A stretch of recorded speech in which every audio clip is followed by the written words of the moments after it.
ഒഴിവാക്കപ്പെട്ട വൈക്കത്തിന്റെ സത്യഗ്രഹ സ്മരണകളെ പുനർവായനയ്ക്ക് ചിട്ടപ്പെടുത്തി എഴുത്തുകാരൻ doctor M ഷാർങ്ങധരന്റെ പുസ്തകം വൈക്കം സത്യാഗ്രഹവും കേരള നവോത്ഥാനവും എന്ന പുസ്തകത്തിലാണ് ചരിത്ര യാഥാർത്ഥ്യങ്ങളുടെ വിശകലനം. പുസ്തകം മുൻ മന്ത്രി സി ദിവാകരൻ തിരുവനന്തപുരത്ത് പ്രകാശനം ചെയ്തു.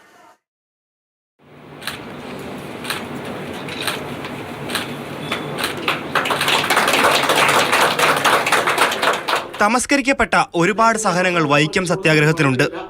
കണ്ടതും കേട്ടതും അതിനപ്പുറവും. അതെല്ലാം പുനരാവിഷ്കരിച്ചിരിക്കുകയാണ് എഴുത്തുകാരൻ.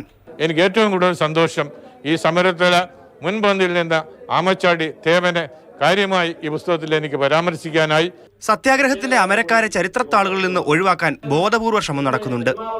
സമരനായകൻ ടി.കെ. മാധവനെയും ചുക്കാൻ പിടിച്ച ശ്രീനാരായണ ഗുരുവിനെയും ഓർക്കേണ്ടത് കാലത്തോടുള്ള നീതിയാണെന്നും എഴുത്തുകാരൻ ഓർമ്മിപ്പിക്കുന്നു. എഴുത്തിലേക്ക് വന്നപ്പോൾ ഞാൻ വിചാരിച്ചത് ആദ്യം തന്നെ പരിഗണിക്കേണ്ടത് ഇതാണ്. 100ാം വാർഷികം പ്രമാണിച്ച് തമസ്കരിക്കപ്പെടുന്ന കാര്യങ്ങൾ എന്തൊക്കെയാണെന്ന് പറയുക. ഇവിടെ പറഞ്ഞിരിക്കുന്ന കാര്യങ്ങൾ തുടർ ഗവേഷണത്തിന് പ്രേരകമാകുന്ന രീതിയിലും അതുപോലെ പ്രാപ്തമായ രീതിയിലുമാണ് പറഞ്ഞിട്ടുള്ളത്. മുൻ മന്ത്രി സി ദിവാകരനാണ് പുസ്തകം പ്രകാശനം ചെയ്തത്. സാംസ്കാരിക മണ്ഡലവും ചരിത്രകാരന്മാരും പ്രബുദ്ധരായ കേരളത്തിലെ ആളുകൾ ഈ വഴിയിൽ ചിന്തിക്കണമെന്ന് ഞാൻ അഭ്യർത്ഥിക്കുകയാണ്.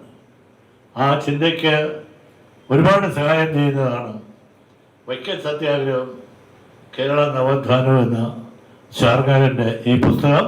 മാതൃഭൂമി ന്യൂസ്, തിരുവനന്തപുരം.